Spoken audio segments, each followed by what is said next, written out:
Bonjour. Bonjour. Donc bonjour et bienvenue sur Faites comme chez moi. Alors avant de rentrer dans les vifs du sujet d'aujourd'hui, je voulais juste vous dire quelques mots sur les concepts.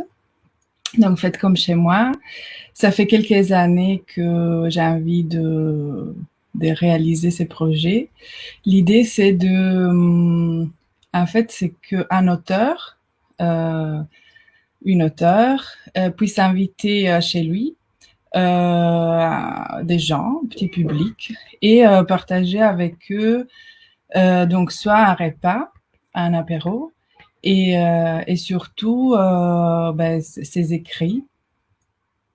Et donc l'idée c'était donc que les gens puissent connaître l'auteur d'une façon moins formelle, donc détendue, et les connaître aussi sa maison, donc être un peu plus dans une situation plus d'intimité. Donc, dans la situation actuelle, on a décidé de lancer ces projets grâce aux outils informatiques. Donc, évidemment, il va être un peu différent. Et aujourd'hui, en particulier, donc on va lancer ces projets avec ces livres ici. Je vais vous les montrer. Donc, La voix qui danse de Yuma Mudra.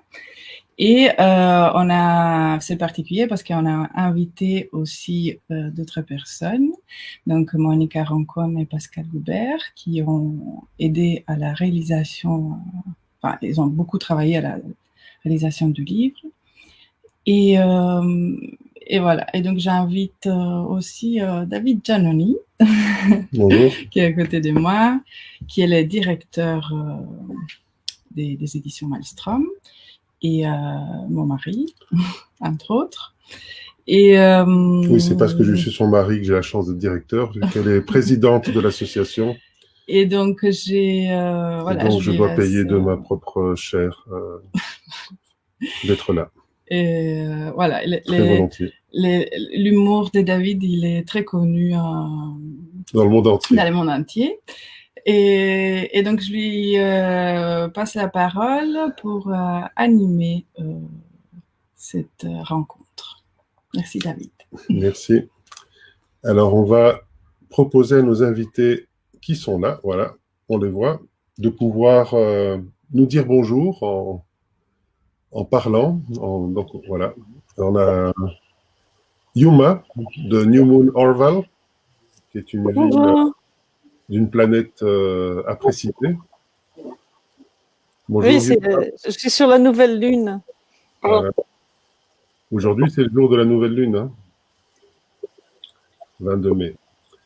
On a presque, enfin, sur l'Atlantique, en fait, Monica de Cascais, au Portugal. Bonjour, Monica Roncon. Bonjour, bonjour tout le monde. Et on a Pascal Goubert. Bonjour, bonjour. Alors, vous allez toutes bien? Super. Oui, bien, ça va. Voilà, merci d'être présentes toutes. Jeff, qui nous dit bonjour. Alors, comme nous sommes, on est dans le fait comme chez moi, j'en profite, Jeff, parce que je n'ai pas pu encore trouver un message pour te souhaiter un très bel anniversaire. C'est l'anniversaire de Jeff aujourd'hui. Ouais. Joyeux anniversaire. Voilà. Jeff, bon anniversaire. C'est incroyable, je ne savais pas. On ne m'a pas dit. Ah, c'est génial, on a choisi ton anniversaire. Ah, bah dis donc, c'est très auspicieux. Un petit peu. Je souhaite longue vie, en bonne santé. Voilà. Notre ami Jeff. Alors, j'invite Nadia à nous parler un petit peu des raisons qui ont fait que ce nouveau livre, cette nouvelle édition, a été réalisé. Alors, pourquoi avoir réalisé une nouvelle édition de ce livre? Et Yuma aussi, donc, peut-être pourra dire l'envie de réaliser cette nouvelle édition et la spécificité de cette nouvelle édition. Oui, donc en fait, j'ai lu l'édition précédente. J'avais beaucoup aimé les livres.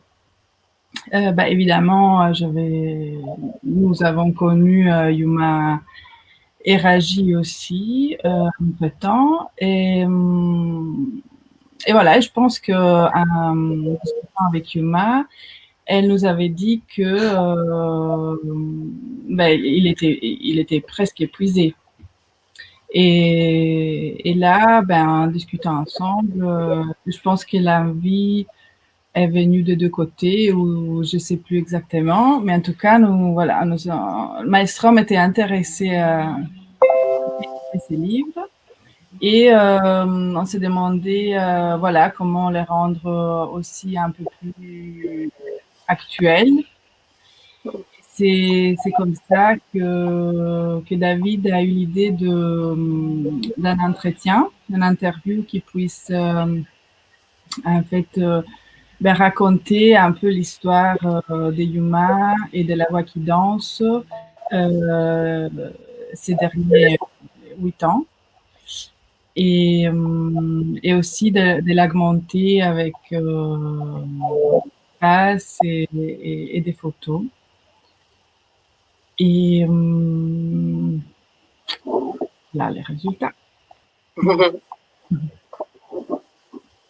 Peut-être demander donc à Yuma, voilà, qu'est-ce que ça te fait parce que ce livre est paru déjà il y a un certain temps, donc ce n'est clairement plus une nouveauté, mais qu'est-ce que ça te fait maintenant d'avoir ce livre entre les mains et quelle était cette envie? Voilà, un livre qui t'épuisait, c'est jamais très gai, donc c'est pour ça que c'est bien qu'un livre puisse continuer à circuler. Pendant ce temps-là, je vais montrer quelques pages du livre, pendant que tu parles. D'accord. Eh bien, d'abord, la question, qu'est-ce que ça me fait? C'est une grande joie, surtout de l'avoir, parce qu'en fait, maintenant qu'il est là, que je le tiens dans la main et que je le vois, en fait, ce livre, il a une vie propre. Donc, il a commencé à exister malgré moi. C'était pas mon initiative depuis le début, la première fois déjà. Et ça, je peux le raconter un petit peu ensuite. Mais en tout cas, celui-ci, des différentes manifestations de ce même récit, c'est le plus soigné, le plus travaillé, le plus révisé en collaboration avec des personnes qui prennent à cœur aussi le contenu. C'est pas seulement l'histoire qui me concerne, mais ce qu'on essaye de me communiquer à travers cette histoire qui me concerne. Et le résultat est magnifique. Il est très, très, moi, je trouve qu'il est magnifique. Voilà. Je trouve qu'il est plus léger. Il y a plus de pages qu'avant et il est plus léger qu'avant. Il est beau.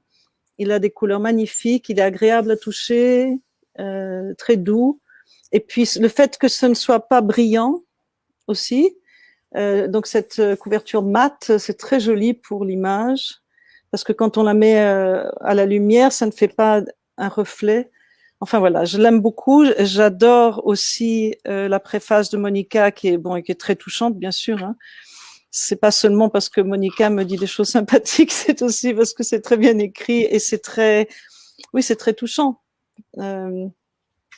Ça me touche du point de vue de l'intimité de notre rapport, mais ça me touche aussi du point de vue de comment elle exprime des choses qu'on a vécues et qu'elle a vécues elle en contact avec notre partage sur la voix qui danse justement. Et puis la correction et les révisions avec Pascal, c'est aussi un miracle. Donc c'est tout à fait inattendu. Parce que Pascal, on se connaît aussi depuis très longtemps, et tout d'un coup, c'est devenu son métier juste en même temps, comme la coïncidence, quoi, ça, des synchronicités comme ça. Et puis l'interview de Nadejda, qui est presque un peu un petit livre en soi. Enfin, je dirais, il serait presque utile pour écrire un autre livre, de le reprendre. Voilà, donc évidemment, je suis très touchée. Je suis beaucoup plus touchée maintenant que le livre, je le touche. Qu'avant, c'était très abstrait. Et donc, c'est vrai que je ne sais pas si c'est le cas des gens qui écrivent d'habitude, parce que moi, ça fait très longtemps que je voulais aussi investir dans le métier d'écrire. Ça fait très longtemps que j'y pense. La première fois que j'y ai pensé, en fait, j'avais construit une maison en bois au Portugal et elle a brûlé dans des grands incendies. Et donc, toute la façon de vivre que j'avais organisée pour pouvoir écrire la moitié de l'année et ensuite l'autre moitié de l'année danser a changé. Donc, c'est à cette occasion-là que j'ai créé justement Danse à Duende Network. Et le projet de me consacrer à l'écriture a été mis un peu en stand-by.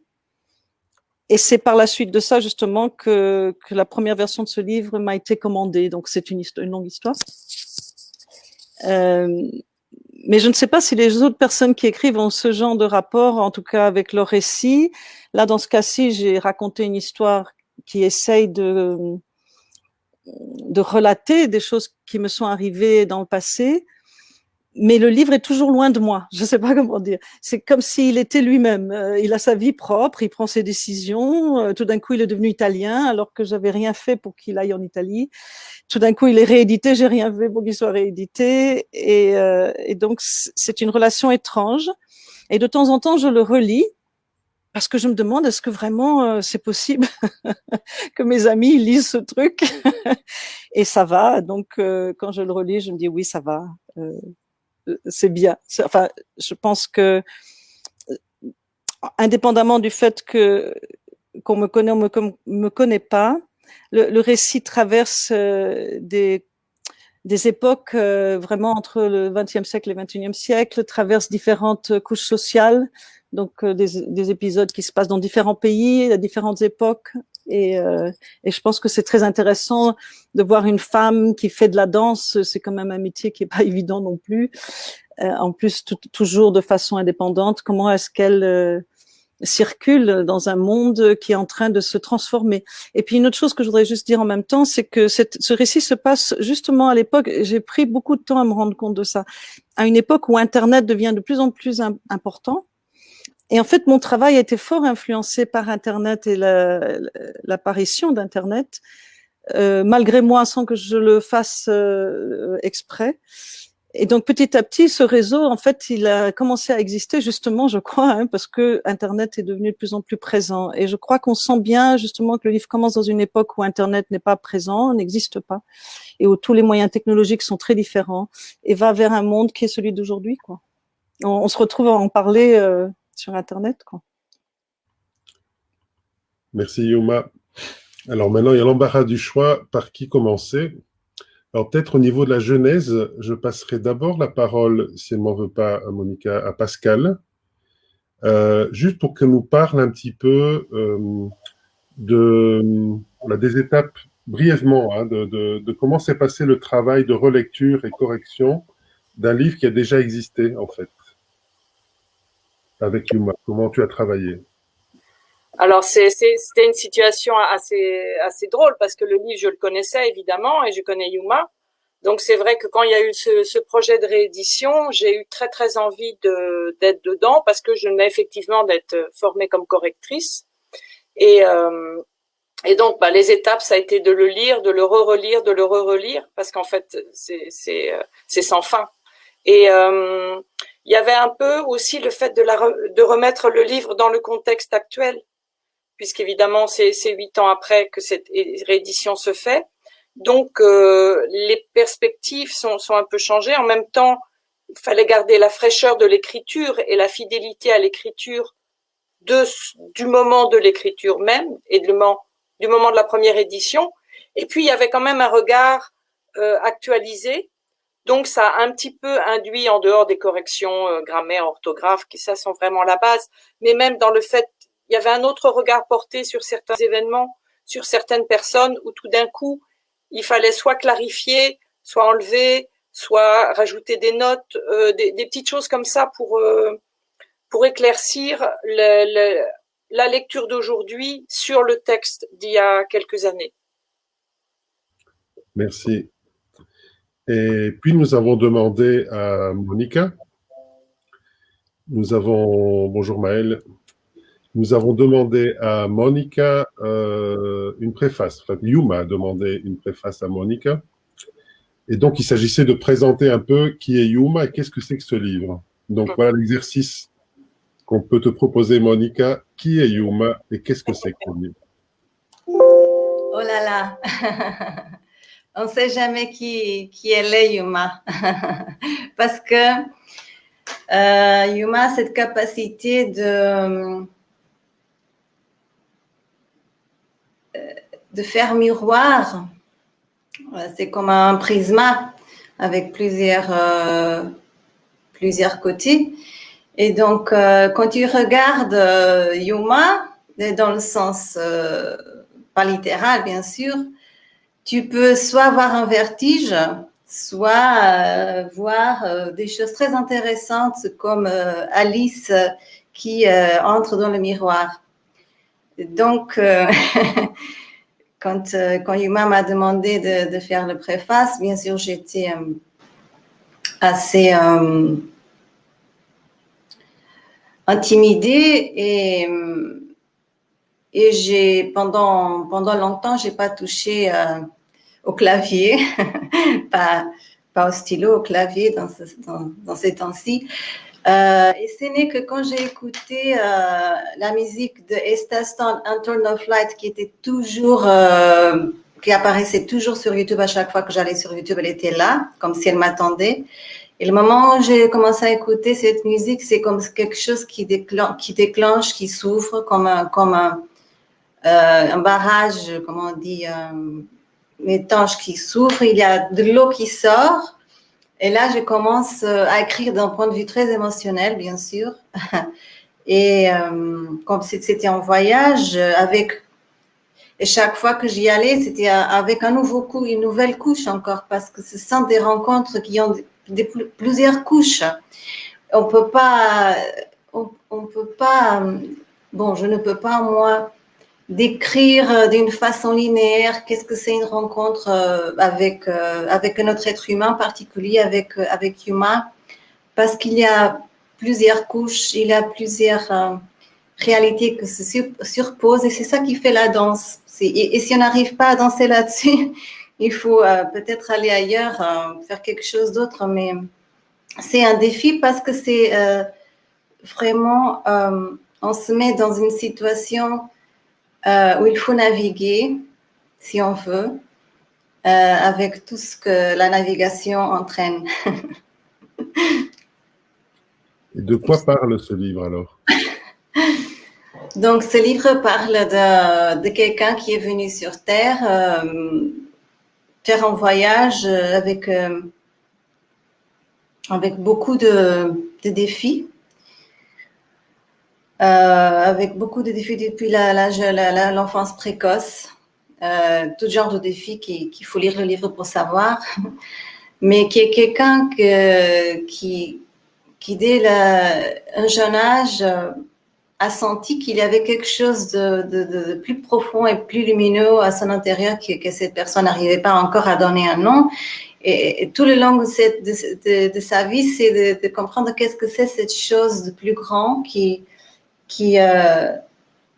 palpite dans sa poitrine dans le sens moins littéral, bien sûr, dans le sens plus profond de son cœur, cette chose qui est derrière la motivation, elle essaie de découvrir qu'est-ce que c'est ça, et c'est une chose qui est en rapport direct avec le cœur. Et surtout parce que cette personne est en contact avec la souffrance. Et souffrance et cœur, c'est le même deux côtés de la même chose. Donc cette contact très précoce avec la souffrance très profonde entraîne cette sensation qu'il y a quelque chose de plus lumineux, de plus fort à l'intérieur de tout ça. Donc ce que je veux dire, c'est depuis le jeune âge, elle a compris que le monde, la souffrance et le monde, il y avait quelque chose à comprendre de plus profond et de plus élevé, de plus haut, qui était en rapport avec l'être humain, bien sûr, avec toute la réalité, tous les phénomènes. Donc Donc, c'est un parcours artistique d'une personne qui commence dans la danse et qu'elle comprend que le monde de la danse, il peut offrir au monde quelque chose de plus au-delà de ce qu'on est habitué à penser que ça peut donner. Donc, la danse est vécue en première personne à un niveau d'expérience concrète, comme quelque chose qui peut nous emmener au-delà de nous-mêmes dans le sens plus positif, aller à découvrir aussi tout ce potentiel de l'être humain qui est encore très sous-développé, dans le sens que la danse, elle peut nous faire des révélations sur l'univers, sur notre présent de vie, sur la souffrance, sur tout ce qui nous entoure, sur notre rôle sur Terre. Et l'artiste, et dans ce cas, le danseur, la danseuse, ils peuvent manifester tout ce qui se passe, tout le phénomène, tout le subconscient collectif, toute la mythologie, tout ça, et aller plus au-delà, aller toucher même le divin. Mais tout ça, toute cette quête, pourquoi? Pour opérer une transformation en nous-mêmes et par conséquent aussi dans le monde, parce que c'est toujours un rapport solitaire et solidaire. Donc tout ce qu'on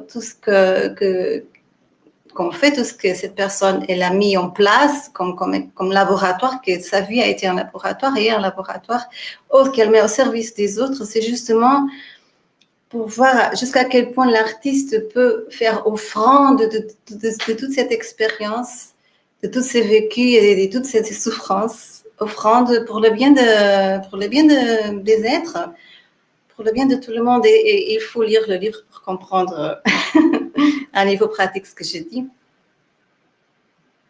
Merci Monica. Yuma, en quoi ce livre serait un livre pour la danse, d'une part? Alors, on voit des commentaires ici, voilà, des gens qui voudraient voir l'océan de Kashkaris, mais ça, il faut être invité. Et donc, Yuma, en quoi ce livre sera un livre sur la danse ou à partir de la danse? Et en quoi ce livre est un livre de femmes pour les femmes? Et qu'aurait-il à dire au masculin ou à l'hominin, comme dirait quelqu'un? D'abord, je voudrais commenter que Monica a exprimé mieux que je n'aurais pu le faire. Hein. Donc, la relation justement entre l'existence du livre et quelque part, c'est vrai que c'est intéressant de parler de moi comme de quelqu'un. Hein. C'est plus facile presque quelque part. Donc, cette personne qui arrive au monde et qui voit, déjà, je peux dire ça, c'est d'arriver au monde et qui voit des difficultés, qui voit des conflits, qui voit des souffrances, et qui en même temps danse. Quand on est enfant, on a cette possibilité de l'émerveillement malgré tout, hein, quoi qu'il arrive. C'est-à-dire, c'est intéressant de ne pas le perdre éventuellement, ou en tout cas de le retrouver. Quoi qu'il arrive, hein, comme je parle souvent de Zorba le grec, hein, donc Zorba, il a cet émerveillement à travers les épreuves de la vie. Et cet enfant, voilà, il voit beaucoup de choses qui sont quand même très difficiles. Et moi, je me souviens même que j'étais choquée que la guerre existait. C'était c'était très difficile pour moi d'accepter le fait que ça existait, la guerre. J'avais beaucoup de mal à essayer, pas seulement de comprendre, mais même de l'accepter quelque part. Et donc, comme la danse, involontairement, en fait, devient le lieu à l'intérieur duquel cet enfant trouve quelque chose d'autre qui est ce qu'on appelle une spiritualité. Hein. Ah, il y a mes plumes qui tombent. Hein, donc j'ai emmené mes plumes de pan exprès. Après, on vous expliquera pourquoi elles sont là. Et donc voilà. Donc Monica l'a très bien expliqué. Le livre n'a pas du tout été écrit pour quelqu'un en particulier, ni pour les femmes, ni pour spécialement les danseurs.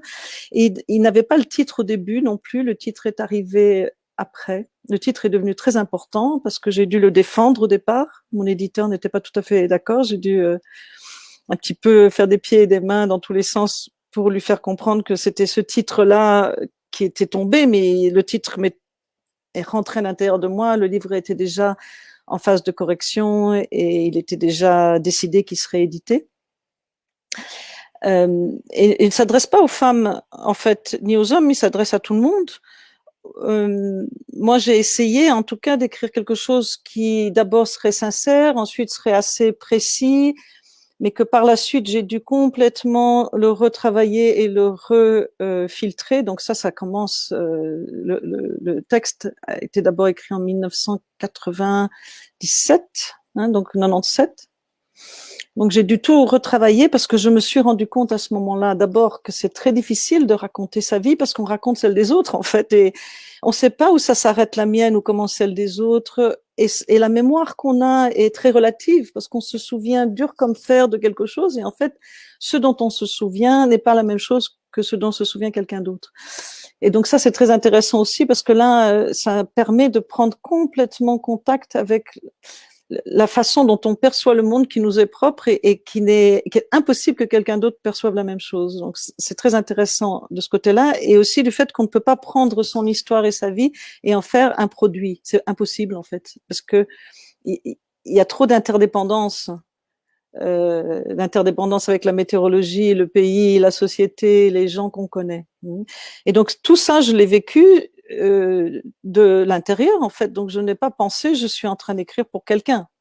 Ensuite, corriger, c'était surtout enlever des choses que je ne voulais pas dire sur les gens parce que je trouvais que j'étais jeune encore, en plus à cette époque-là quand j'ai commencé à l'écrire. Parce qu'en fait, le livre a été commandé il y a très longtemps et n'était pas sorti à l'époque, mais le produit de base existait déjà. C'était Patrick Amory qui avait fait la commande. Et donc, d'enlever des choses que je trouvais que je n'avais pas à dire cette chose-là sur cette personne-là, et c'était trop frais, c'était trop délicat.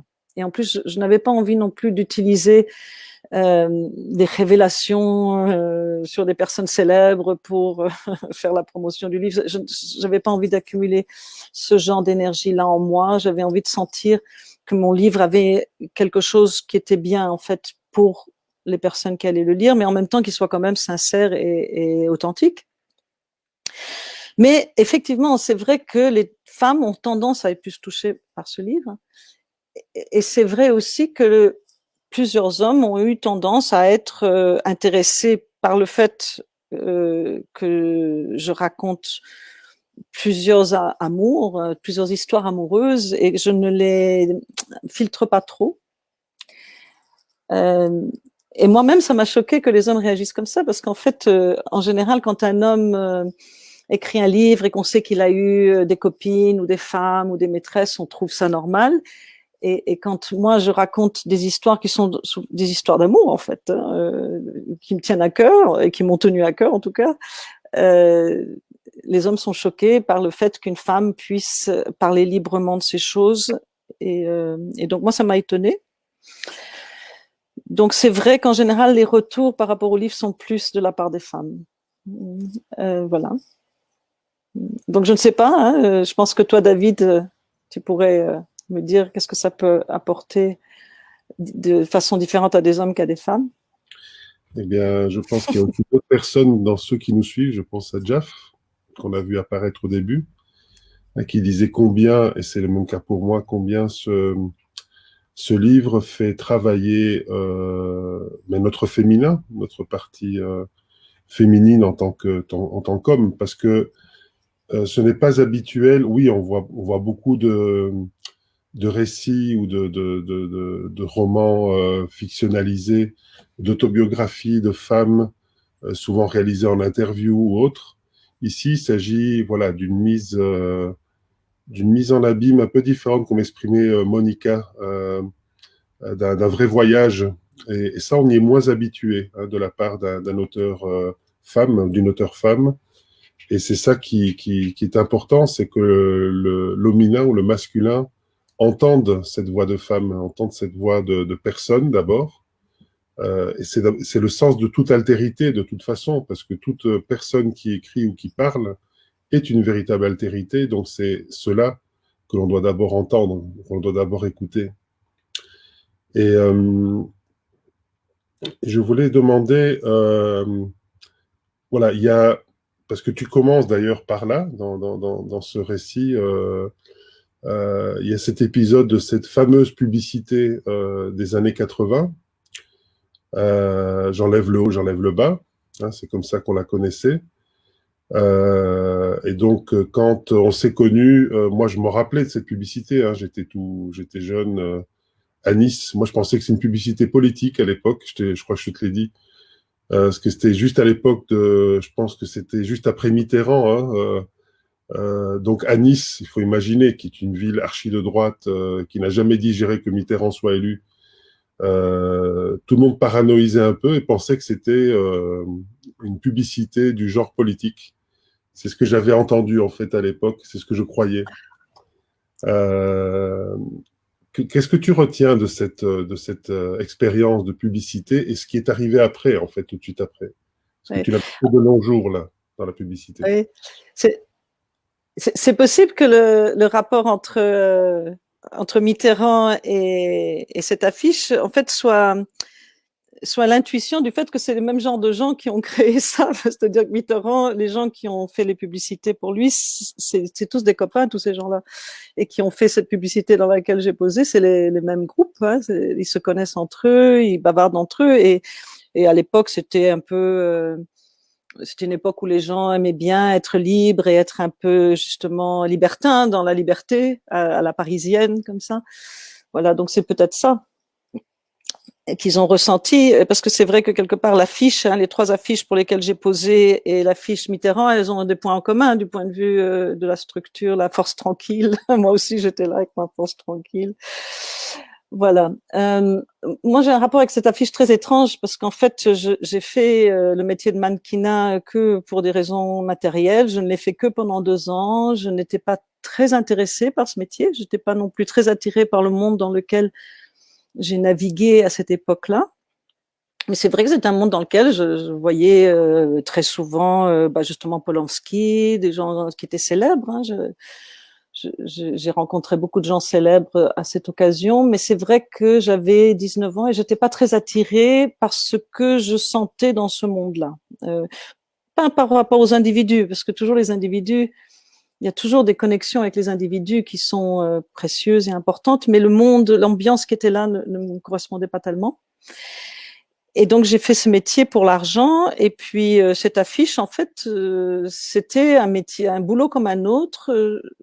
On me convoquait souvent pour faire des photos en maillot de bain ou en lingerie parce que je faisais partie des mannequins qui ont un corps adapté à ce genre de produit. Et moi, je voulais faire un été. En général, je travaillais et puis ensuite, je ne travaillais plus. C'était comme ça que j'étais organisée. Hein. Donc, je travaillais pendant 1 mois, 2 mois, 3 mois, et puis j'arrêtais de travailler le temps qu'il n'y ait plus d'argent, et puis je recommençais. Et c'était pour ça qu'être mannequin me servait bien. Et je vivais très modestement, avec très peu d'argent, et donc du coup, je tenais longtemps avec l'argent que je gagnais, et ça marchait bien. Et donc, quand j'ai fait cette publicité, je me disais, voilà, avec l'argent que je vais recevoir, qui était d'ailleurs assez peu, hein, je vais tenir plusieurs mois et je pourrais partir tout l'été pour étudier le bouddhisme, puisque c'était vraiment ma passion et une passion très importante, parce que c'était une remise profonde à jour, une mise à jour et une remise en question aussi de qui je suis et de comment je vis. Et j'ai complètement changé ma vie à cette époque-là, mais vraiment tout. J'ai arrêté de fumer d'un jour à l'autre, j'ai arrêté toutes les drogues. J'étais partie de la maison très jeune, hein, donc j'ai vécu dans le monde de la rue, hein, à partir de l'âge de 14 ans. Et donc là, à partir de l'âge de 19 ans, et quand je suis devenue mannequin, et j'ai rencontré le bouddhisme, l'étude du bouddhisme et la fréquentation du bouddhisme et de la philosophie m'a passionnée. Et c'est devenu pour moi la chose la plus importante de ma vie. Et donc le mannequinat, c'était quelque chose que je faisais pour l'argent. Et quand l'affiche est sortie, j'étais en montagne, je l'ai pas vue l'affiche. Et quand c'est devenu une affaire capitale sur toute les pages de journaux, les premières pages des journaux, et même à l'étranger, même au Japon, il y avait des articles, en Turquie, il y avait des articles. Et puis, il y avait aussi des gens qui étaient scandalisés alors que j'avais accepté la photo justement parce que je trouvais qu'elle était très saine. J'ai refusé toutes les photos de nu qui ne me correspondaient pas. Même à l'époque, j'étais assez têtue déjà. Donc, je n'acceptais pas les photos de Playboy, tout ça, qui a voulu faire des photos avec moi, je n'ai pas accepté. Et j'étais étonnée, mais sincèrement, à l'époque, en tout cas, la chose principale, c'était de décider est-ce que je continue dans ce monde ou est-ce que je crée vraiment une véritable coupure pour me consacrer pleinement à quelque chose tant que je suis jeune et que je suis fraîche et que je peux pleinement me plonger dans quelque chose de très profond. Et donc, c'est ça que j'ai choisi. Donc, j'ai vraiment eu très, très peu, en fait, d'intérêt pour cette histoire.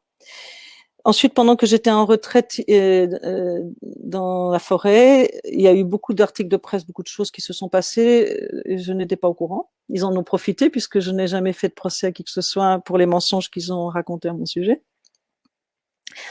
Et ensuite, plus tard, c'est drôle parce qu'on est en train de déménager. Et récemment, j'étais avec mon compagnon et on regardait des images que j'ai retrouvées. Et donc, en fait, j'ai des dossiers de presse.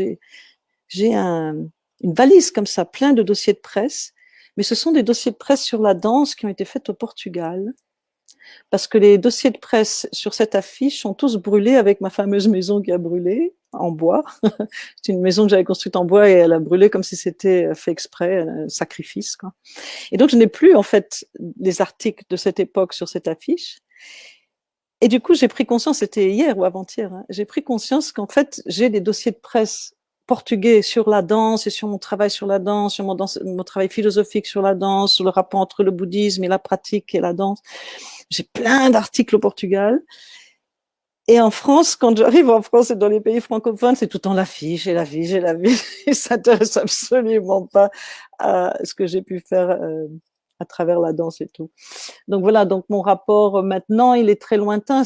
J'ai un peu l'impression que c'était quelqu'un d'autre. Je me souviens vaguement, mais c'est une autre vie pour moi. Je crois que j'ai eu plusieurs moments de ma vie où il y a eu comme une petite mort. Et une des époques où il y a eu une petite mort, c'est après cette affiche, j'ai basculé dans quelque chose d'autre. Et ensuite, il y a eu d'autres événements qui ont fait le même effet. Je voudrais juste dire une petite chose pour Monica. Je sais que c'est un peu intime, mais on est quand même en train de parler d'un livre qui est intime et on est ici dans une relation publique, en public, mais qui touche quand même à l'intime. Et je ne sais pas si je te l'ai déjà dit, Monica, c'est possible, hein, tu sais, avec l'âge, on radote. On commence à répéter les mêmes trucs. Donc, si je te l'ai déjà dit, mais c'est parce que ça me touche beaucoup. Il y a quelque chose, on a beaucoup, pardon, je commence à bégayer. On a vécu énormément de choses ensemble, mais il y a une chose dont je me souviendrai toujours, et je ne sais pas si c'est parce que ça touche au sang. Justement, tu parlais du cœur beaucoup, hein.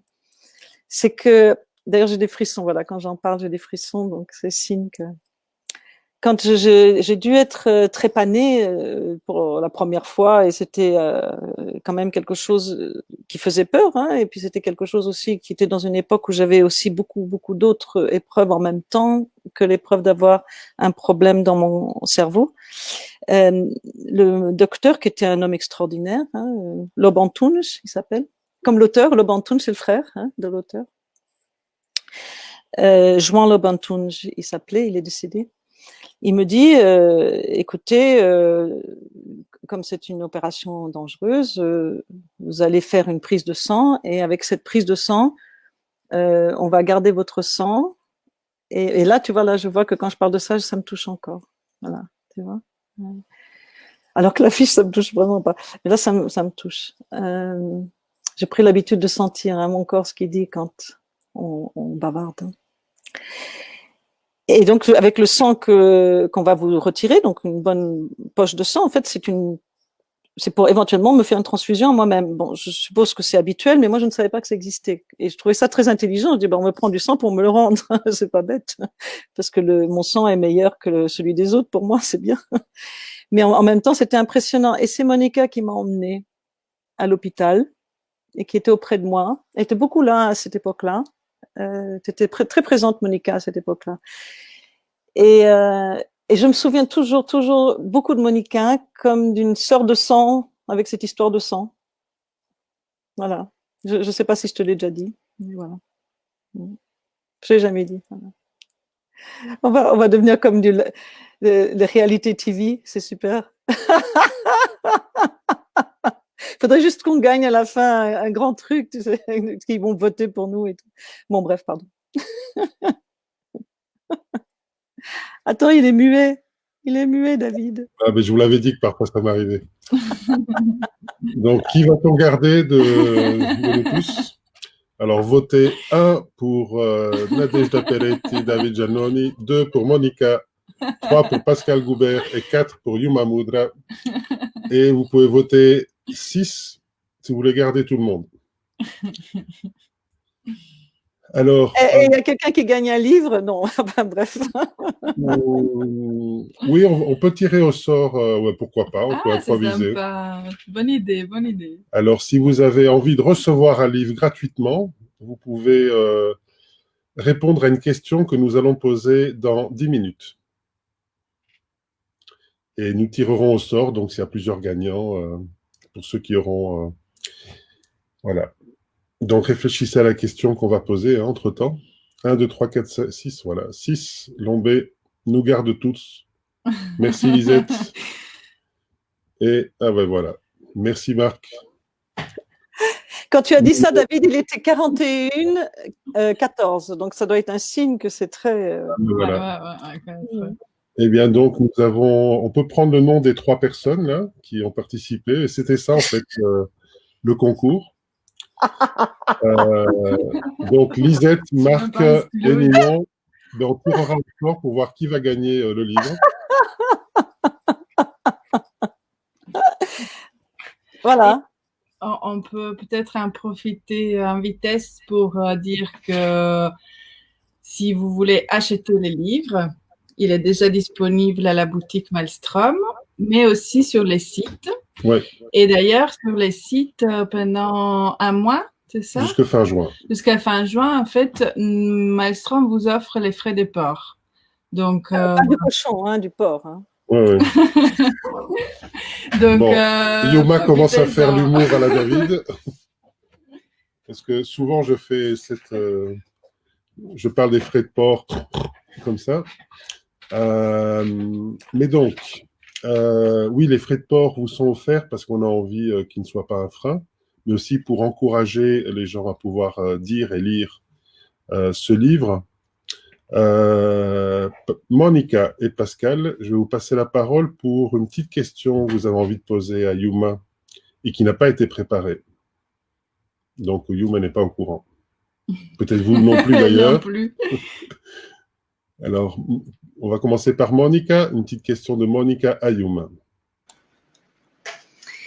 Alors, je ne sais pas si c'est une petite question, mais je pense que c'est important en ce moment-ci. Ce n'est pas une petite question du tout, mais peut-être que tu peux donner quelques pistes qui emmènent encore plus à l'intérêt d'accueillir la lecture de ce livre. Dans quelle mesure tu penses que tout ce que tu as vécu depuis petite puisse t'avoir préparé pour les temps qu'on vit maintenant? D'accord. Je pense que tout ce qu'on vit, chacun d'entre nous, est cohérent par rapport à notre existence, parce que ça fait partie de la réalité. C'est-à-dire qu'il y a une chose, c'est tout ce qu'on imagine et tout ce qu'on aimerait bien, et l'autre chose, c'est la réalité, c'est que on existe dans un corps et que ce corps vit des événements et que ces événements sont parfaitement adaptés à qui on est parce que ça n'arrive pas par hasard, rien n'arrive par hasard. Donc oui. Maintenant, en ce qui me concerne moi, je pense que les efforts que j'ai fait à une époque pour créer la Danse à Duende Network et le travail considérable que ça a représenté, quelque part même le sacrifice en soi que ça a représenté, le sacrifice vraiment dans le sens Tarkovsky, je sais pas tout le monde ne voit Tarkovsky, mais il y a quelque chose dans le mot sacrifice qui n'est pas le fait de se faire du mal ou de se tuer, mais qui est plutôt le fait de découvrir une dimension en abandonnant ce qu'on croyait avoir et être. Hein. Donc, ce qu'on croyait avoir et être, en l'abandonnant, hein, quelque chose d'autre s'ouvre. Hein. Donc, ça, c'est quelque chose que j'ai compris en tournant. Hein. Quand tu ouvres les bras et tu tournes longtemps. D'ailleurs, j'ai eu l'image du Christ, alors que je ne suis pas du tout chrétienne, en fait, mais j'ai eu l'image du Christ parce que cette position, en fait, ce n'est pas une crucifixion. Cette position, c'est vraiment la position d'une ouverture intérieure qui est bien enracinée quand on tourne, parce que sinon, on peut pas tourner, on peut pas faire la giration autrement que d'avoir un bon enracinement sur les jambes, les hanches et les pieds. Et donc, j'ai senti ce sacrifice, hein, à cette époque, il a été l'opération d'un...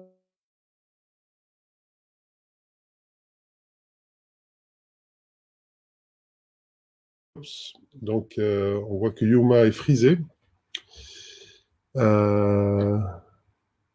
Donc, je propose à Yuma peut-être de sortir et de... Ouais, et de revenir quand elle peut, si elle nous entend.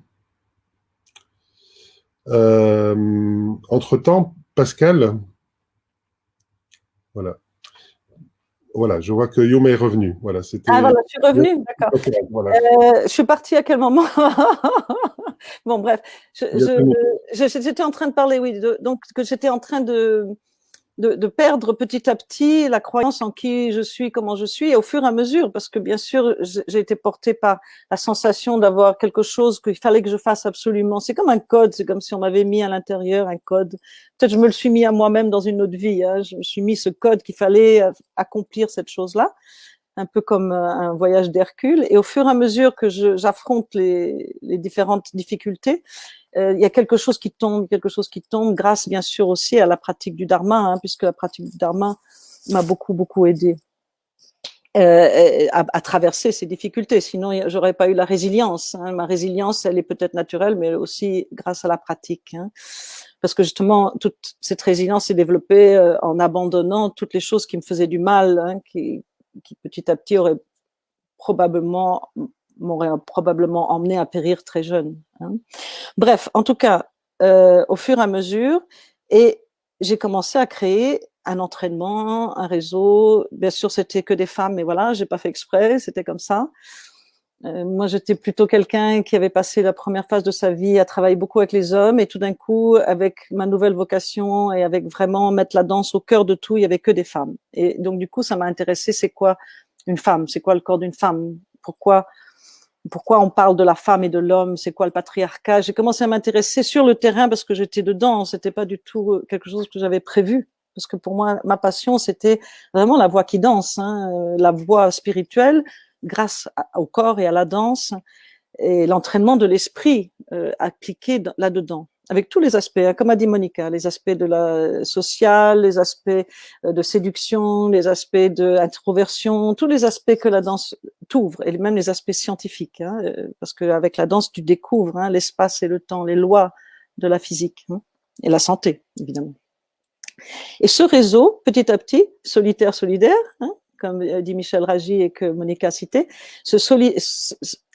j'ai commencé à le tresser d'une façon qui était très difficile à l'époque, et c'est encore un peu difficile, parce qu'au fur et à mesure qu'une personne devient artiste, elle devient le soleil, mais deux soleils ensemble, c'est pas facile. Hein. Il y a que Murakami qui arrive à mettre deux soleils.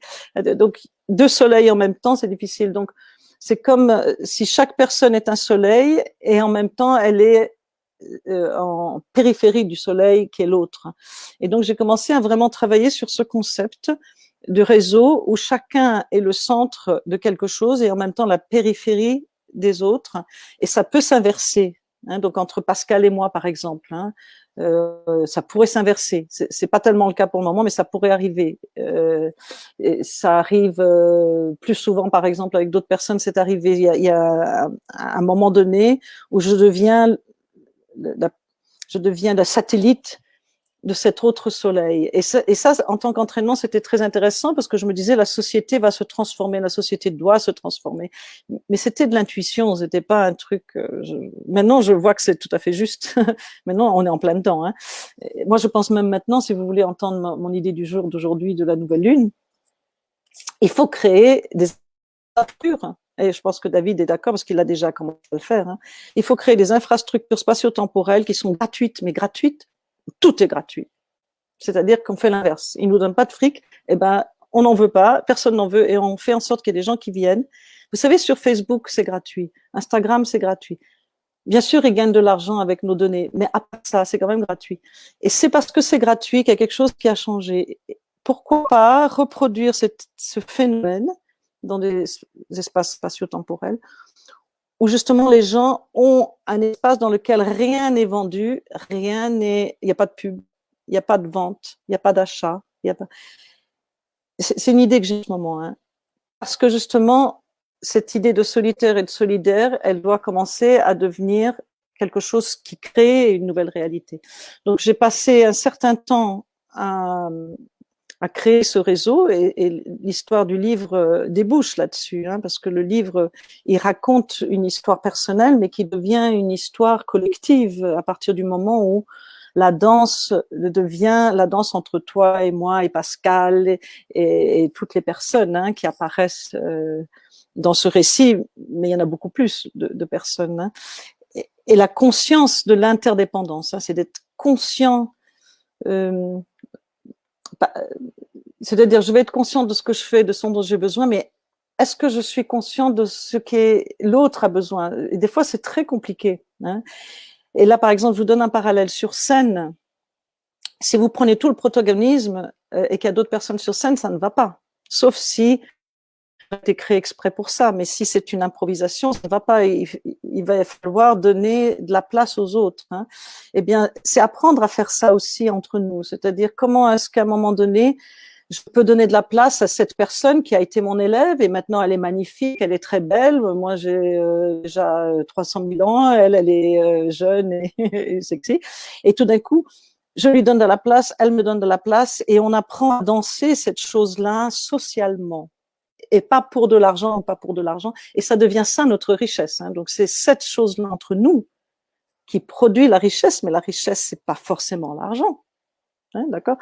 La richesse, c'est comment est-ce que l'être humain crée des choses qui l'alimentent, qui le nourrissent, hein, et qui le nourrissent intérieurement, parce qu'on a beaucoup plus besoin de nourriture intérieure, quelque part, d'être satisfait intérieurement que de nourriture extérieure. La nourriture extérieure a besoin, si on s'entraîne, il y a besoin de moins en moins. C'est pas ça la chose la plus grave, en fait. La chose la plus grave, c'est d'être riche en soi-même. Et de s'entraider dans cette richesse en soi-même. Bref, je suis devenue trop bavarde.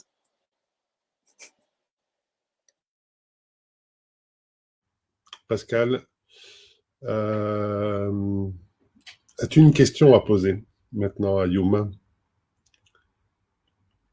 Il faut que tu remettes ton micro. Voilà. Non, j'ai pas. Enfin, tellement de choses ont été dites déjà. J'ai pas vraiment de questions à poser, mais je voudrais dire quelque chose par rapport à ce livre que j'ai quand même bien lu une bonne dizaine de fois. Et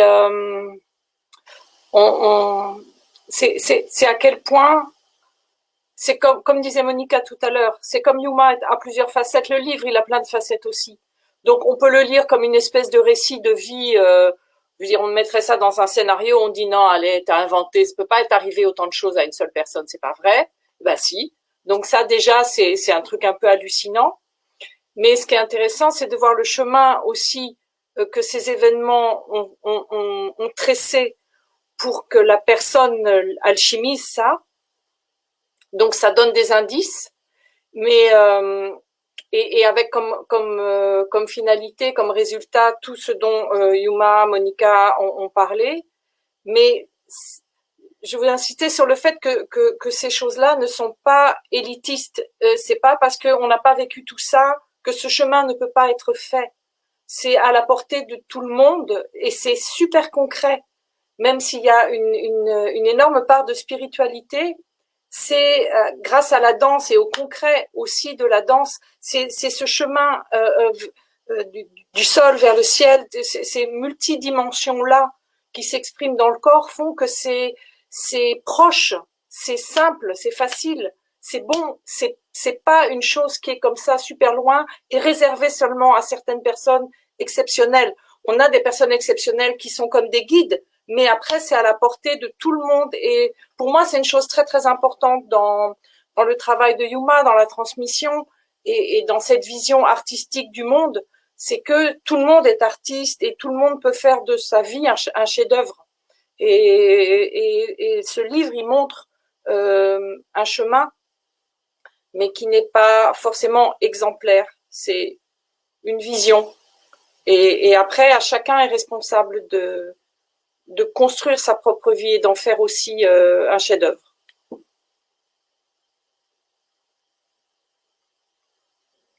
Merci Pascal, je le répète.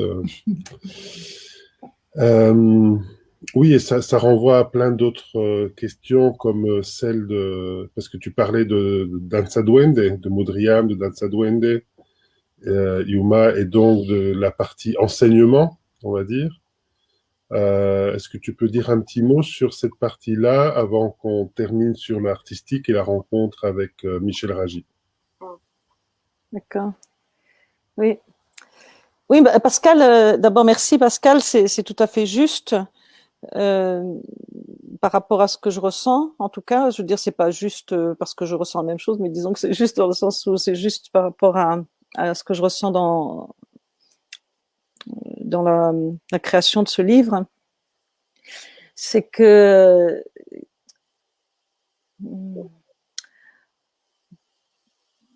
la danse la danse est un art qui est peu considéré en général de notre donc ou bien on va entendre ou bien c'est un truc pour les femmes ou bien c'est un truc pour draguer ou bien c'est un truc pour se défouler ou bien c'est extraordinaire pour la thérapie mais en fait, quand on creuse un peu, on va se rendre compte que finalement, dans les traditions métaphysiques et les traditions spirituelles, la danse, en fait, est très présente sous forme de métaphore. Donc, la métaphore de la danse avec Shiva ou la métaphore de la danse dans les poésies. Évidemment, bien sûr, Rumi, parce que lui-même a dansé et a mis la danse au cœur de la pratique. Mais aussi d'autres auteurs. Et en fait, c'est parce que c'est vraiment la danse concrètement. Et donc, c'est quoi la danse? C'est comme elles ont dit toutes les deux, d'ailleurs, Monica et Pascal, la danse crée la possibilité de la multiplicité de l'intelligence, parce qu'on doit développer des intelligences non rationnelles pour être en contact immédiat avec ce qu'on est en train de faire, surtout quand on travaille la danse de la façon dont je l'ai proposé et dont le propose bien sûr évidemment Michel Ragy et beaucoup d'autres personnes. Hein. Mais c'est-à-dire que c'est une danse dans laquelle tu commences à découvrir que l'intelligence de l'enfant se développe à travers ces mouvements. Hein. Donc l'enfant, quand il est tout petit, il a beaucoup d'énergie et même s'il reste couché, qu'il ne sait pas encore se mettre debout, il bouge beaucoup parce que sinon, il ne se mettrait pas debout. Hein. Il n'arriverait jamais à avoir la force de se lever, ce bébé humain. Ce petit bébé humain, il n'est pas comme le petit bébé cheval qui se lève tout de suite. Quoi, hein. Dès qu'il est né, ça y est, il se lève, c'est incroyable. Mais le petit bébé humain, il est là comme ça, et il peut rien faire tout seul. Et donc, il bouge énormément et il dort, puis il bouge, puis il dort, puis il bouge. Et toute cette activité physique, c'est parce qu'il a beaucoup d'énergie qui le pousse à se lever et qui se pousse à l'asseoir et puis ensuite à se lever, évidemment, parce qu'il voit d'autres personnes debout et il veut faire pareil. C'est logique. Hein. Mais une fois qu'il est debout, automatiquement, il rentre dans la danse parce qu'il est en rapport avec l'espace et l'air et il n'est plus du tout à ras le sol. Et donc, il y a une élévation comme ça et un point d'équilibre tout petit des pieds qui l'oblige à être en équilibre. Hein. Et donc, en plus en équilibre sur la dualité hein, entre la droite et la gauche. Il doit trouver le centre entre cette dualité. Et donc, l'enfant, automatiquement, par le geste et le chant qui ne sont pas dissociés, puisque le souffle, le chant et le geste ne peuvent pas être dissociés, c'est impossible. Il n'y a pas les cadavres en général ne dansent pas et donc et les danseurs respirent. Et donc la voix, hein, c'est la radiation, la vibration du souffle. Hein. Et donc à ce moment-là, l'enfant, il est en train d'apprendre. Et c'est pour ça d'ailleurs que souvent les enfants hyperactifs supposent que je devais être un peu comme ça. Parce que quand j'étais enfant, j'étais très très bonne à l'école, j'étais très bonne en mathématiques, j'étais un crack en mathématiques. Plus maintenant, hein, mais à l'époque, j'étais super super bonne en maths.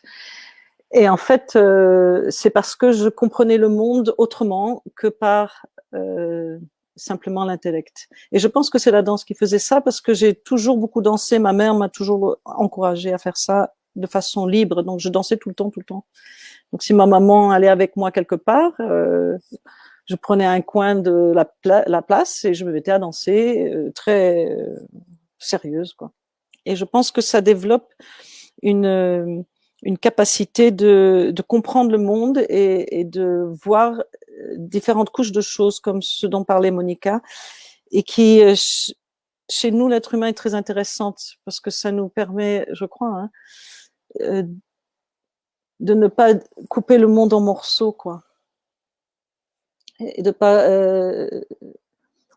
parce que vous voyez, pour autant que le corps, il y a le foie, le cœur, le cerveau, tout fonctionne ensemble, et cette chose que j'appelle mon corps fonctionne tout le temps en interaction avec ce qui est autour de lui. C'est impossible autrement. Si je prends le corps et je le lâche dans le cosmos, ça marche pas. Cette interdépendance-là, on la sent à travers la danse. Hein. Voilà. Et donc l'enseignement, ce qui s'est passé, c'est que je viens de la danse classique et de la danse de caractère en même temps. Donc j'ai eu la chance d'être l'élève d'une femme qui était qui s'appelait Irina Gribina. C'est grâce à ma maman, parce que c'est ma maman qui a eu l'intelligence de la choisir. Bon, ma maman et moi ensemble, parce qu'on est tombé amoureuse de cette femme à Paris. J'avais déjà dansé aux États-Unis, mais ensuite, quand on est arrivé à Paris, on a découvert cette école de danse russe, et très très rapidement, j'ai été engagée en fait professionnellement dans la troupe de danseurs adultes, parce que j'avais l'air adulte à l'âge de 12 ans, j'avais la même taille que maintenant. Et donc j'avais l'air d'avoir 18-20 ans. Et donc ces danses classiques et caractères sont très formatées, mais en même temps diverses. Donc ça me donnait des expériences rythmiques, etc., qu'on n'a pas dans la classique toute seule. Donc ça, c'était déjà un avantage, puisque mon formatage en danse n'était pas que la danse classique, qui est quand même assez difficile à dépasser une fois qu'on a été formaté en danse classique. C'est très, très difficile d'aller au-delà, ou alors on devient très, très, très bon danseur et on va au-delà, ou bien alors, en général, on est très formaté. Et puis ensuite, la vie a fait plein de choses qui font qu'à un moment donné, je me retrouve dans la danse, alors que j'avais abandonné l'aspect professionnel de la danse depuis quelques années pour me consacrer au bouddhisme. Et il a fallu que je retrouve une façon de danser différente. Et ça marchait très très bien, les gens aimaient beaucoup. Mais moi, petit à petit, j'avais pas envie d'être dans un personnage qui danse de certaines façons. Donc, j'ai fait la danse orientale, et puis j'ai fait la danse ci, j'ai fait la danse de là, et les gens réclament la chose qu'ils aiment, mais moi, j'avais besoin d'être libre.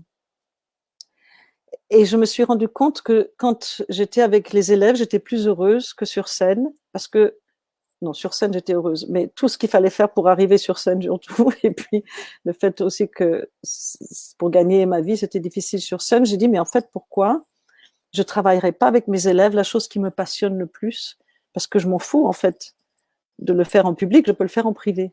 Et donc, j'ai vraiment commencé une expérience avec mes élèves qui était basée sur des expériences de spectacle, des danses dans lesquelles j'avais senti la capacité de transformer mes émotions, de transformer comment je vis le monde. C'est-à-dire que la danse me donnait le matériau, non pas seulement la thérapie, de la thérapie, mais aussi de la métaphysique. Et ça, c'était évident. C'était évident. La difficulté, c'est comment je fais ça avec des personnes qui ont une autre vie, une autre émotion, une autre. Donc petit à petit, ça a été vraiment une découverte au fur et à mesure. Et quand j'ai commencé, j'ai pensé s'il y a que 2-3 personnes, ça ira. Mais finalement, il y en avait beaucoup plus.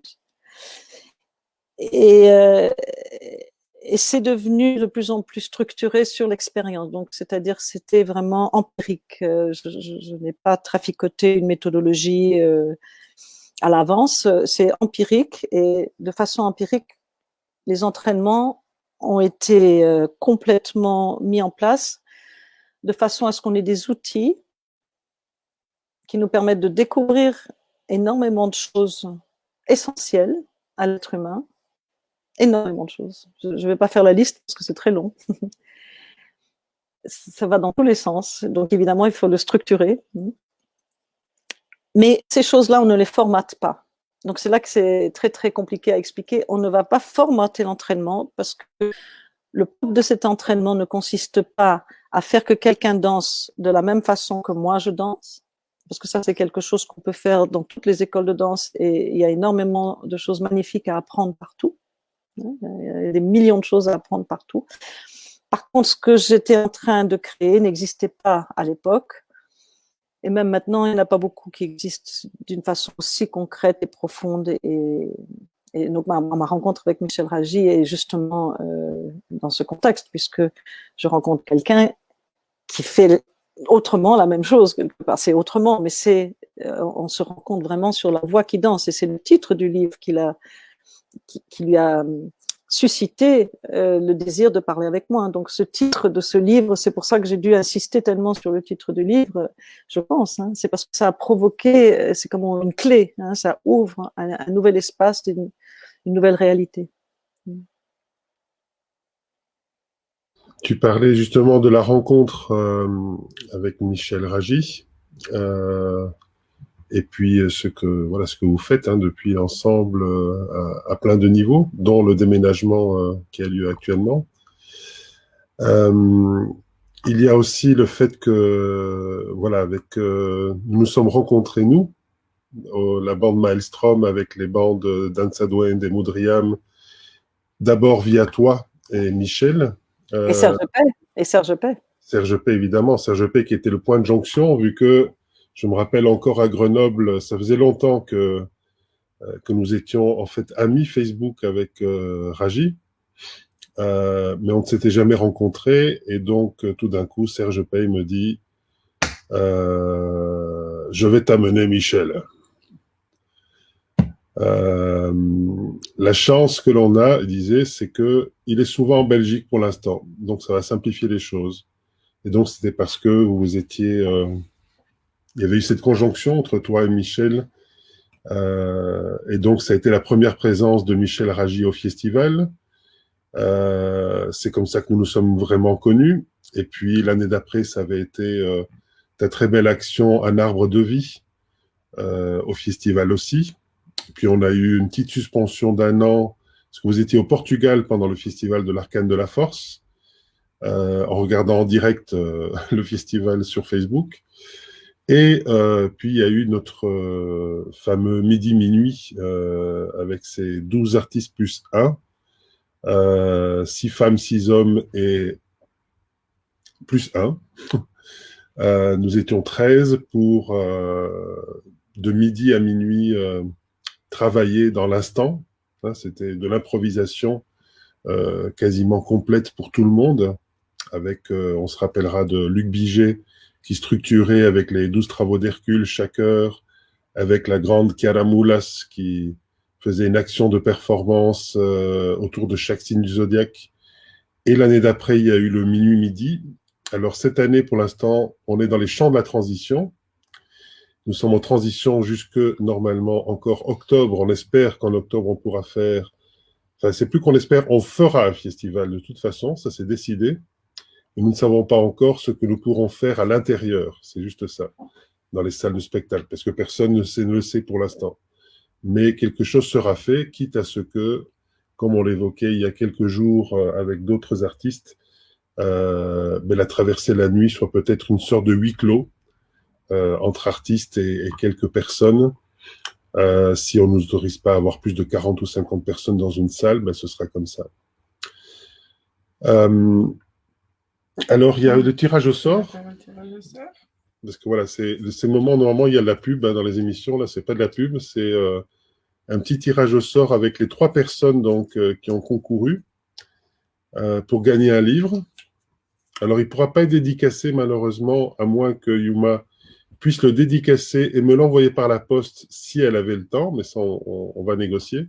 Sinon, on s'occupera nous-mêmes de le dédicacer. Voilà. On voit ici le tirage au sort.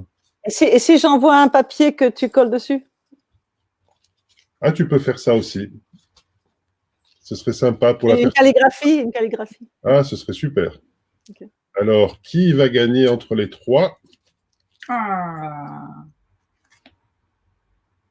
Ninon. Ninon. Voilà, c'est Ninon Robin. Tu peux mettre les autres. Tu peux écouter, tu peux te remettre en son. Voilà, c'est Ninon Robin. Ah, c'est moi. Qui a donc gagné le droit à recevoir la nouvelle édition gratuite. Et d'ailleurs, c'était son anniversaire il y a quelques jours. Voilà.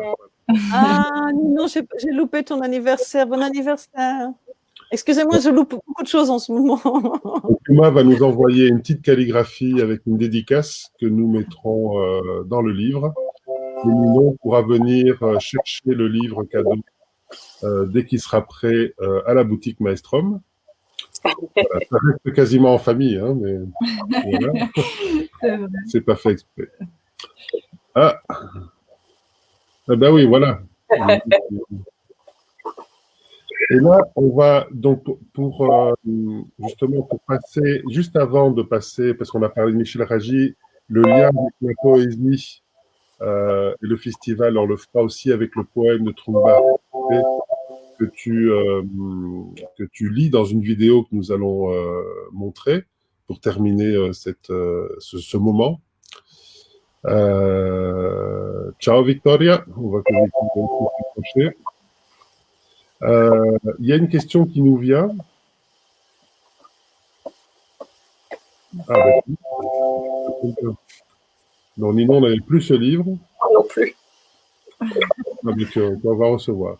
Et Moi donc, non plus. Que nous pose Claire Chabert, qui est « Et la plume de Pan ». Elle a la pleine conscience, Claire. Hein. Oui, Claire, tu as raison. Hein. Je suis mute ou pas? Non, ça va. Ben voilà.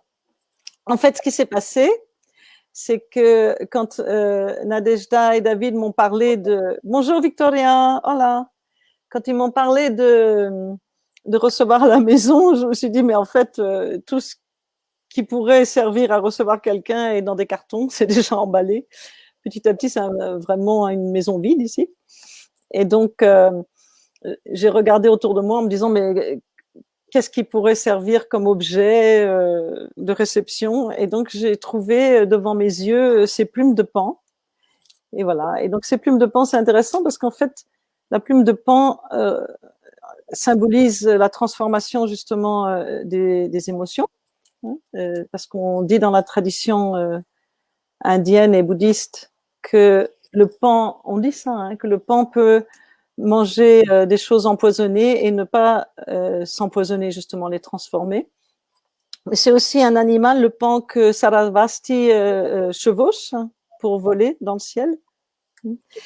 Et en fait, quand je suis arrivée là où je suis maintenant, hein, sur la nouvelle lune, quand je suis arrivée là, je me demandais, mais est-ce que je suis en train de faire un truc complètement dingue, d'aller m'exiler au fin fond de la campagne, toute seule, je sais pas quoi.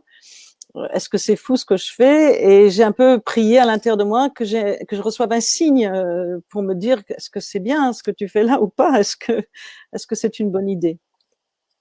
Parce que de temps en temps, ça m'arrive, je prends une décision qui est complètement à l'envers de la sécurité et du confort dans lequel je me trouve. Et donc, je suis arrivée à Bruxelles. Donc, j'étais allée voir à la campagne un endroit. Et puis, j'arrive à Bruxelles et je marche en descendant de la gare, donc vers mon appartement en ville. Et je trouve ça. Et il y en avait, je sais plus, il y en avait 20 et quelques des plumes de Pan. C'est très rare de trouver 20 plumes de Pan par terre. Et comme pour moi, la plume de Pan, c'est un élément symbolique qui m'accompagne beaucoup, qui a toujours été important pour moi, j'ai pris ça comme un signe Voilà, qu'un signe que c'était bien, que ça confirmait une synchronicité, ça confirmait ma décision et du coup ça m'a donné la force d'être à 100% dans ma décision. Et voilà, et maintenant on peut pas l'emballer parce qu'il est trop beau, trop fragile. Il va aller dans la voiture, ou bien il va aller dans la voiture, ou bien il va se retrouver en cadeau à quelqu'un. Ça dépendra de ce qu'il voudra faire. Voilà, c'est pour ça que j'ai des plumes de pan à côté, parce que je vous reçois chez moi. Merci Yuma. Alors, je vais proposer, avant de passer la vidéo, un dernier mot à Monica d'abord, puis à Pascal et puis à Nadia. Puis je te laisserai présenter la vidéo, Yuma.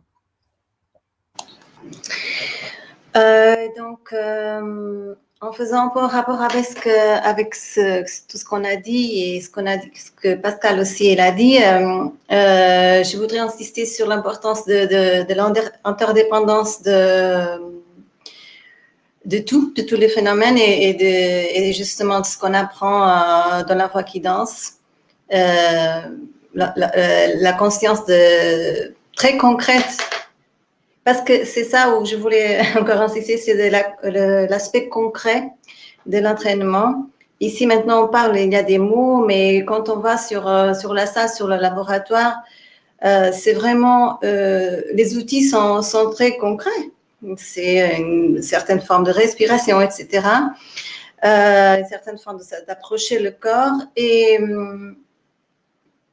le souvenir le plus fort que j'ai de cette aventure avec Yuma, ce sont des choses si simples comme marcher dans un chemin et sentir l'odorat des choses. C'est très sensoriel, c'est très concret, très pratique et c'est très rafraîchissant ce rapport entre matière et esprit. Et donc, moi justement, c'est ça que je voulais insister là-dessus. Merci. Je peux dire un truc. T'étais pas là, Monica, mais un jour j'ai fait un truc dont des fois, de temps en temps, je me rappelle parce que je faisais beaucoup peur aux gens. Et un jour, j'étais en Catalogne, je donnais un programme au Catalogne et donc j'avais découvert qu'il y avait un grand pré, un grand champ derrière l'école de danse. Donc l'école de danse était dans une petite ville, pas très loin de Barcelone. Et le champ était vraiment immense, juste derrière. Et donc, je dis aux filles, bon, maintenant, habillez-vous, on y va. Et puis, tout le monde s'habille, on part, et puis on commence à marcher tous ensemble. Et puis, mais ça m'a pris, c'est la première pensée, c'est comme si on est, c'est un peu comme si on est possédé par un truc. Tout à coup, je me retourne vers elle et je dis, voilà, nous sommes partis et nous ne rentrerons jamais. Nous n'allons plus jamais rentrer. Donc, mais tout d'un coup, il y en a plein qui avaient peur et ils partaient avec moi comme si on était partis pour faire le tour du monde et qu'on rentrerait jamais. Mais ce qui est très important, c'est que ça change complètement la présence.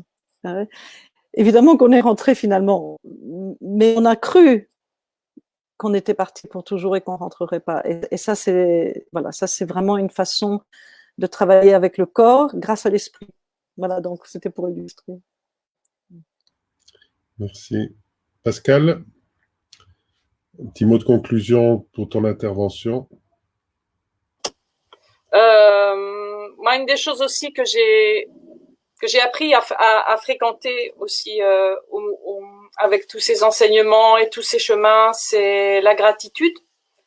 Et je trouve ça vraiment le petit miracle de chaque moment. Et là, même le fait d'être là avec vous en communication et le fait d'avoir rencontré toute l'équipe de Maelstrom, du festival, moi étant à Moudriam Belgique et toutes ces interactions qui fleurissent et tous ces possibles qui deviennent et tout le réseau international et le fait d'avoir des gens avec qui on se connaît pas mais on a comme une espèce de lien d'intimité très très spontané, très frais avec des gens un peu partout et c'est une chose pour laquelle je suis très très reconnaissante et ça me donne beaucoup de joie et beaucoup d'envie de faire plein de choses et on sait que beaucoup de choses sont advenues et plein d'autres choses peuvent advenir encore et rien n'est jamais fermé, c'est super. Merci et ça me permet aussi de te remercier nominativement pour ton travail d'édition en fait parce que de Moudriam tu es devenu Maelstrom quelque temps Est-ce que tu as été finalement l'éditrice en chef de ce livre disons surtout pour la partie correction, retravail du texte, d'éditeur, voilà, plutôt éditeur, d'éditrice de ce livre. Donc c'était une joie de travailler avec toi. Tu as été mon mentor là-dessus, hein, c'était quand même. Voilà. Et sur la mise en page, c'était une joie de pouvoir pouvoir te permettre d'apprendre un peu de mise en page. Et c'est toujours une essence. J'adore la mise en page depuis 1990 que j'en fais. Elle est magnifique, la mise en page. Elle est très bien. Hein. Ah, waouh. Voilà. Chaque lettre a été soignée, une à une. Voilà. Alors, Nadia, un petit mot. Ouais. J'en profite déjà pour vous remercier toutes et tous pour que voilà, ce livre soit là, en papier et couverture. Alors, c'est le vrai livre, hein, quand même. On montre qu'il y a des pages dedans et tout ça. Voilà, je voulais aussi dire aux personnes qui nous écoutent aussi que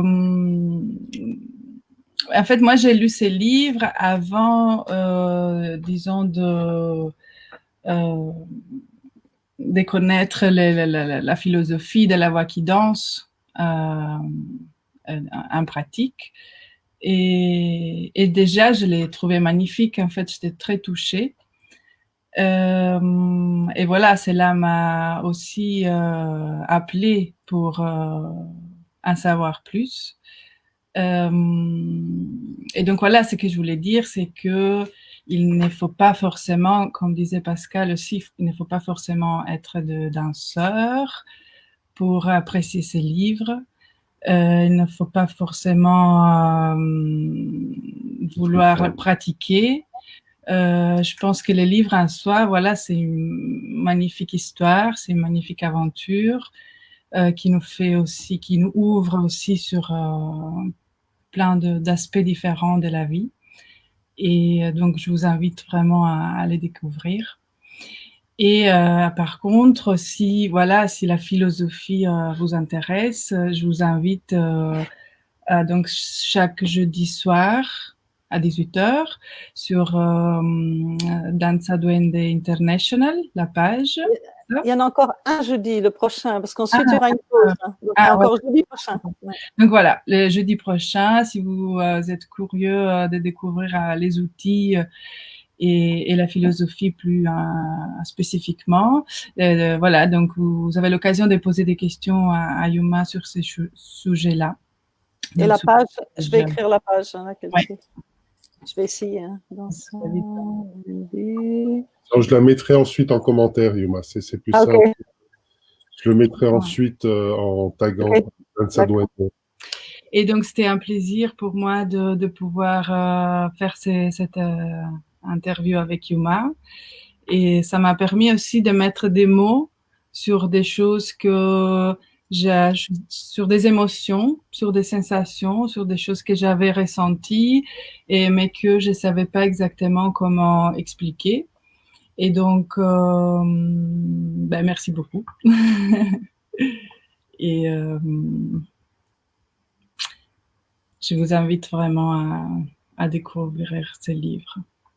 Et bon, évidemment, merci à tout le monde. Enfin, on va tous se dire merci, mais en fait, c'est vraiment ça, hein, quelque part, la possibilité de sentir que…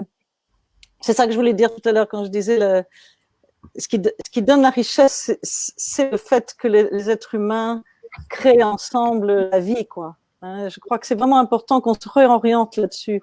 Parce que c'est vrai, hein, qu'on a besoin d'argent et tout ça, je sais, j'ai compris, mais il faut qu'on arrête de se laisser faire par cette histoire de fric.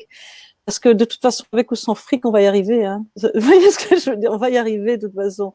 Parce que c'est ça la richesse. Bon, bref, j'ai mon petit Uranus là qui…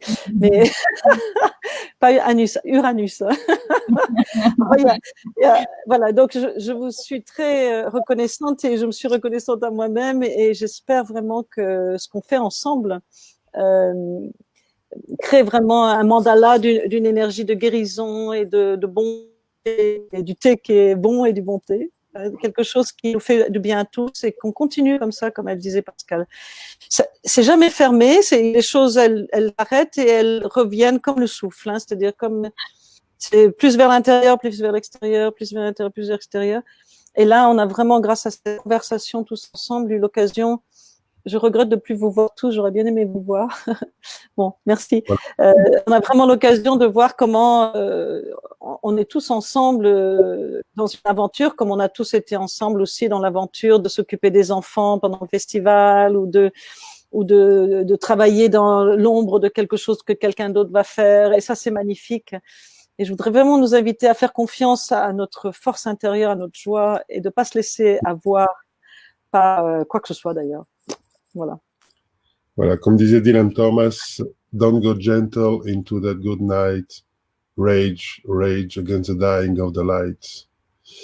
Alors, un petit mot par rapport à Trungpa, avant d'introduire le poème dit et dansé par toi avec Michel Ragy, qu'on a cité plusieurs fois, que l'on salue. Salutations fraternelles. Dont Michel Ragy qui intervient aussi au niveau du souffle dans cette vidéo. En fait, non, je me suis trompée dans celle-là, non. Il a fait le montage. Il a fait le montage, mais c'est le souffle du montage. Voilà, c'est le souffle du montage. Oui. En fait, c'est un texte de Trungpa. Donc, je suis très connectée à Tsogam Trungpa Rinpoche et pour moi, c'est vraiment quelqu'un qui a laissé justement un rayonnement qui a été très très très important. Il m'a sauvé la vie, hein, pour moi. C'est vraiment grâce à lui. Et donc ce poème, ça fait partie de toute une œuvre qu'il a faite. Et quelqu'un m'a demandé d'envoyer un poème pour une action récente d'ailleurs qui a été faite en France. Je suis désolée d'oublier le nom de l'action, hein, excusez-moi, je ne me souviens plus. Et donc, j'ai demandé à Michel Ragy s'il pourrait faire le montage entre le poème que j'ai enregistré audio et une danse qui avait été filmée par Tulin Ozdemir dans la forêt, qui était une danse, donc comme toutes les danses en chorésophie, c'est créé dans l'instant, hein, c'est composé dans l'instant. Donc, si les gens regardent, c'est pas une chorégraphie, c'est une chorésophie, parce qu'on ne sait pas à l'avance exactement tout ce qu'on va faire. D'ailleurs, je savais absolument même pas que j'allais danser, d'ailleurs. C'était même pas clair que j'allais danser. Mais on s'entraîne à avoir une relation avec la création instantanée d'une œuvre et de le ritualiser. Et voilà. Et donc, on a collé le poème. Enfin, Michel Ragy a collé le poème ensemble avec une partie de la danse qui a été filmée par Tulin Ozdemir. Merci. Et donc, je termine aussi en disant que c'était la première fois qu'on faisait Faites comme chez moi. Moi, je reprends tout à l'heure, ce soir, mes lectures de poésie, d'au-delà du confinement. Mais voilà, ces moments de partage qui sont un peu plus longs, comme vous le voyez, avec une personne, santé, pour la naissance d'un livre ou d'un projet. On dirait de l'eau, hein. Voilà, parfois ce sera un artiste, parfois ça pourrait être un scientifique, parfois ça pourrait être une personne qui vit de façon artistique, de toute façon, son travail, son œuvre, quelles que soient ses origines. On verra vers qui on ira à chaque fois, au feeling. Mais ce sera sans doute une fois par mois que nous ferons cela. Pas beaucoup plus. Et donc là, place maintenant à la vidéo, avant de nous dire au revoir. Le chant de la Dakini. Je loue la reine du moyen, qui va réunissant les richesses. Reine de la sagesse, elle soumet les trois mondes et danse au cœur de la bonté toute pénétrante. Je loue celle qui maîtrise et apaise.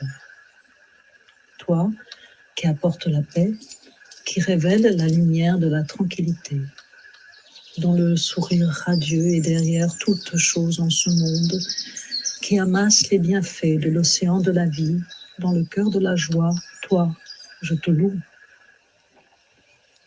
Toi, qui accordes la lumière du mérite et ouvre la porte du bonheur, la porte de la sagesse et de la bonté, et ces quatre portes qui s'ouvrent toujours de l'intérieur. Passionné, visage au teint vermeil, tu danses paisiblement, tu es la grande enchanteresse de l'amour vrai. Oh, laisse-moi te louer comme la Dakini, dont les passions sont libres et naturelles. Courroucé et cruel, yeux rouges, flamboyants, tu brises les barrières rigides de l'obscurité. Oh, laisse-moi te louer, toi dont le miraculeux courroux est pour la victime le chemin vers la joie. Je te rends hommage, toi, la seule mère. Toutefois, incertain et confus, je n'ai su t'enraciner au cœur de l'éternel mantra. Pardonne-moi. Accorde-moi ton pouvoir transcendant. Le soleil et la lune sont ternis par la lumière de ton visage. Tes regards expriment un amour paisible ou terrifiant, mais je suis restée aveugle par la dualité. Tu es la reine des cieux. Pense à moi. Les gestes de tes mains me livrent tes pensées et quand tu danses, les clochettes tintent à ta taille, mais je ne parviens pas vraiment à les comprendre. Dakini, maintenant, viens à moi et soumets-toi. Bien que toujours visible, tu es irréel. Seul un mot te manifeste parmi nous. Sans corps, sans forme. Déesse du réel, nous pouvons maintenant dévoiler la secrète prophétie. Invisible, tu es la mère des Bouddhas. Bien que visible, le pouvoir de manifestation est ta tromperie. Semblable à l'arc de lumière dans la voie du milieu, tu guides les envoyés de l'énergie corporelle vers la liberté.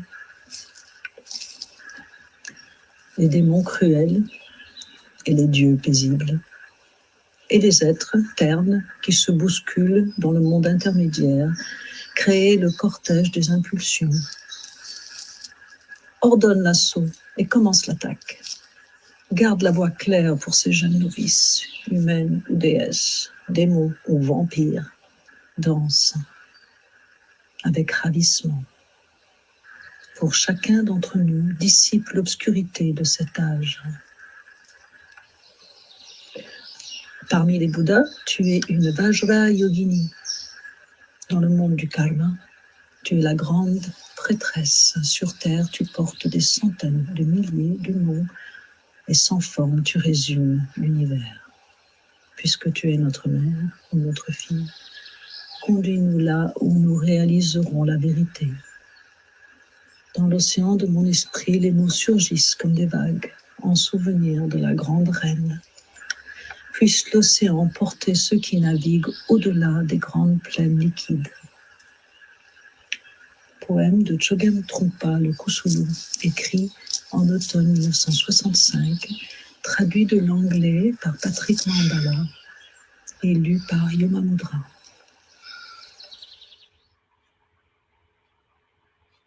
Voilà. Merci. Merci Yuma. On peut réactiver les audios de tout le monde. Réactivez. Voilà, comme ça. Au revoir tout le monde. Merci beaucoup. Merci Monica de Cascais. Merci Pascal Goubert de Paris. Et merci Yuma Mudra de New Moon Orvalis. Merci à vous. Au revoir tout le monde. Merci à vous, David et Nadesha de Bruxelles. Au revoir, Raji. Allez.